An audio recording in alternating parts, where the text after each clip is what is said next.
What's going on, guys, and welcome back to this week's Bourbon of the Week. Today we have something a little bit different for you. We have two different Maker's Mark private select store picks, one coming out of Fine Wine and Good Spirits here in Pennsylvania, one coming out of Benash Liquors in Cherry Hill, New Jersey. Benash is like famous for their store picks.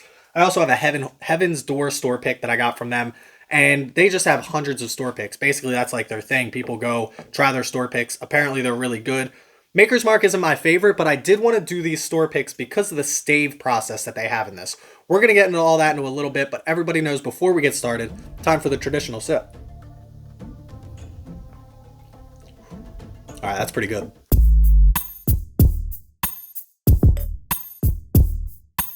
All right, so here's the deal with these store picks. Basically, this one coming out of Pennsylvania, Fine Wine and Good Spirits. It says on here 2022 Spring Edition, which is crazy because it's 2021 and it's the fall. So I don't know how either somebody released this early or something happened with the name or the date on this, whatever. But basically, they have 5 different staves that you can add to this, and you can add as many staves as you want. So every single one of these picks are going to be different. For example, this one has 00451. I'll give you the example of what each stave does. This one has 22420.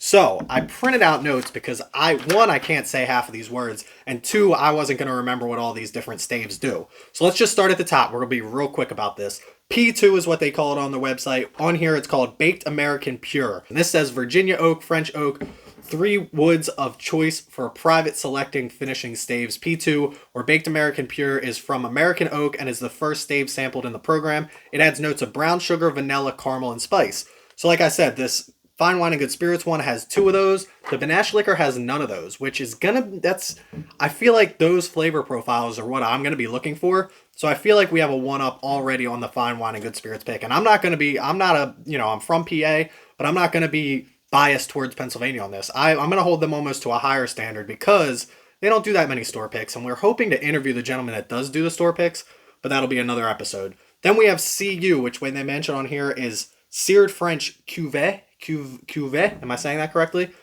This is known as Seared French Cuvée. CU is made from French oak that is ridge cut and seared with infrared heat. This gives a toasty note of oak and caramel. So again, this one has 2. The Benash Liquor has 0. I guess they don't like that toasty oak, that caramel, that vanilla, whatever they're trying to miss out on. They're picking it up here in Fine Wine and Good Spirits. Next is the 46. It says right on here, Maker's Mark 46. If you don't know, Maker's Mark put out a bottle. It's called Maker's Mark 46. Basically, they sear French oak, and this delivers dried fruit, vanilla, and spice. A barrel fitted with 10 of those staves would give you a cask strength version of Maker's Mark 46. This one has 4 of those, and I believe this one has 4 as well. So they both like the 46. They both put 4 of those in for the 9-week aging process. Up next is MN, which is also known as Roasted French Mendiant. I don't know if I'm saying that correct either. The French have some tough words. I'm not very cultured. This one is French oak cooked in low convection oven heat. It adds a pleasant trace of milk, chocolate, nuts, and dried fruit. Interesting. This one has 2 of those, and I believe this one has 5 of those. So they're very big on that one on the Benash Liquor version. That's, again, the milk, chocolate, nuts, and dried dark fruit. I don't know if that's going to be something that I enjoy personally. Again, the best part about this is if you like these flavor profiles, you can basically find what you're looking for. Especially if you like the guy that's picking it, maybe you can help him out.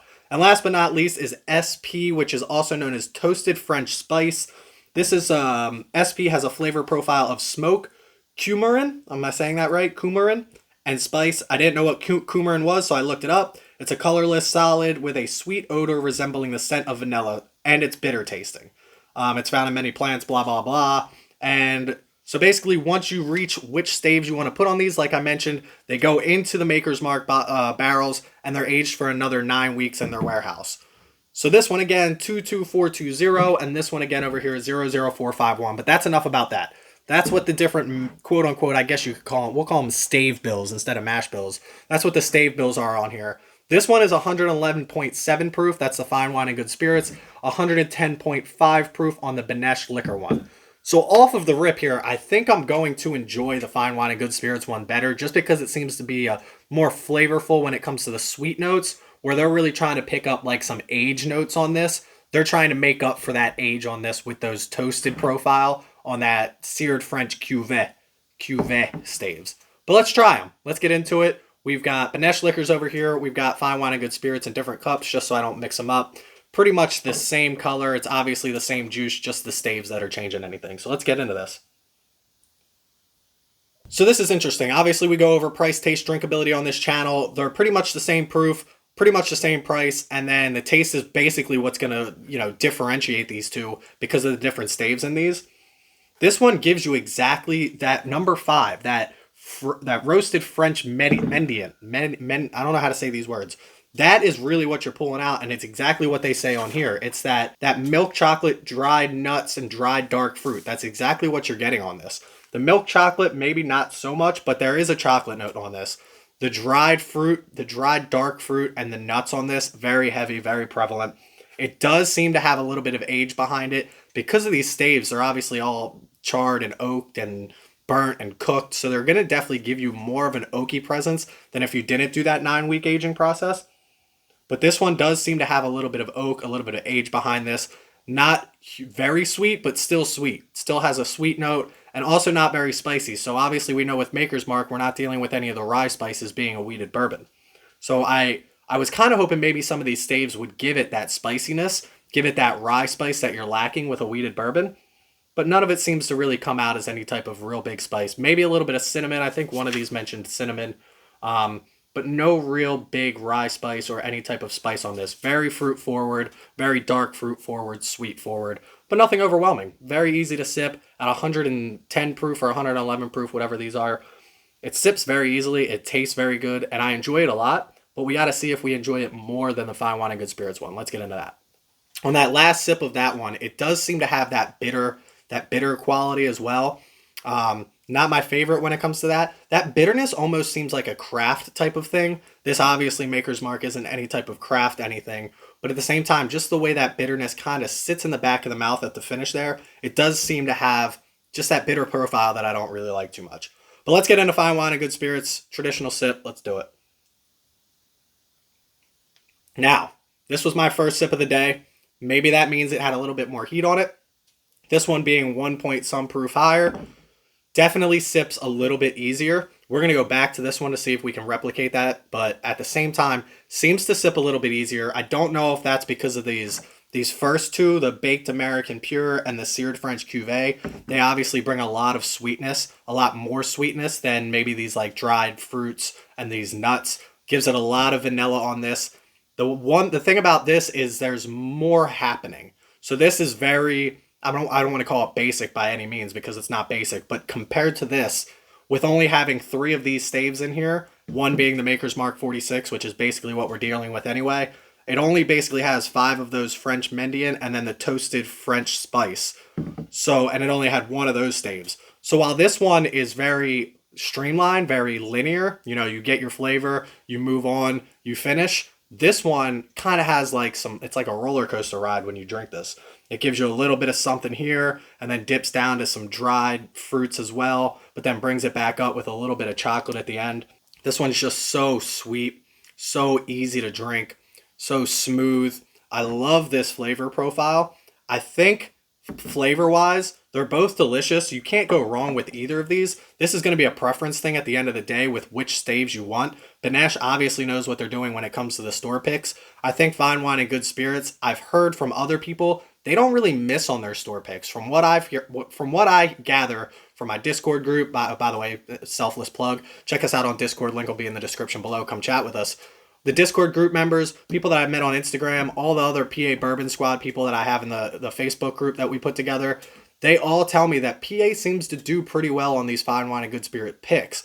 This is no exception. This is delicious. Again, I'm not the biggest Maker's Mark fan. I'm not the biggest wheated bourbon fan in general. We're actually going to do a Maker's Mark versus Weller, kind of cask strength versus full proof, 46 cask strength versus the, what is that? Antique 107, and then the regular Makers versus the Special Reserve. We're going to do that as well to see who really is the king of the wheated bourbons. But this one here, it's not a miss. Fine Wine and Good Spirits did a damn good job on this, and I enjoy it a lot. Let's take one more sip. So with price, taste, drinkability, we really can't do too much. Price and drinkability are pretty much the same on these. I thought this sipped a little bit hotter, but revisiting this one over here, it definitely doesn't. They're pretty even when it comes to drinkability, which is fantastic. Maybe a little bit close to that proof. It definitely doesn't sip like a 90, maybe even 100. It's definitely close to that. I would have guessed in that 100 to 107 range. So being 110, 111, it's not like too crazy off. You definitely get a little bit of burn with this, which I can't justify as like a rye spice or anything like that. But at the same time, they drink pretty smooth. They drink pretty easily. So it's going to come down to taste on this. And this is strictly preference at this point. Benash Liquors, I'm not going to knock them. I'm going to go to them all the time for their store picks because I want to do a lot more stuff like this. Fine wine and good spirits versus Benash Liquors to see who's doing what, especially with how close they are and how many people I know on the channel, on the Discord, on the PA Bourbon Squad that are following and in this area. So for me, it's going to come down to taste on this, and my personal taste preference, I got to give it up to fine wine and good spirits on this. Benash is very, very close. It's not bad. Not knocking Benash at all, but my personal flavor profile, what I enjoy, it's just the sweetness on this, the complexity on this. You're really getting a different flavor profile than you're getting on this one, and they're both fantastic. If you have either one, you're not going to go wrong with this, but that's just my personal preference on this. But that's where we're going to leave you for today. Make sure you check me out on Instagram at Bourbon of the Week. Every Tuesday at 4 p.m. I drop an image of the bourbon that I'm going to review that very next day on Wednesday. You can go on and try and guess the score that I'm going to give it. If you guess the closest, I'll give you a shout out on the channel, as well as enter you in a monthly drawing to win some cool prizes such as custom Glencairns like we have here. I got hoodies, I got t-shirts, we got hats coming soon. Also, if you want to support the channel, check me out on Patreon, Bourbon of the Week on Patreon. We have a few cool things that we do for Patreons, including like once a month meetups on our Discord. We're trying to do like an actual meetup if we can get people close enough together, but we'll figure all that out later. And that's going to be it for today. Make sure you don't drink and drive, drink responsibly, and as always, stay healthy, stay happy, stay drinking. Cheers, y'all. Damn, that's good.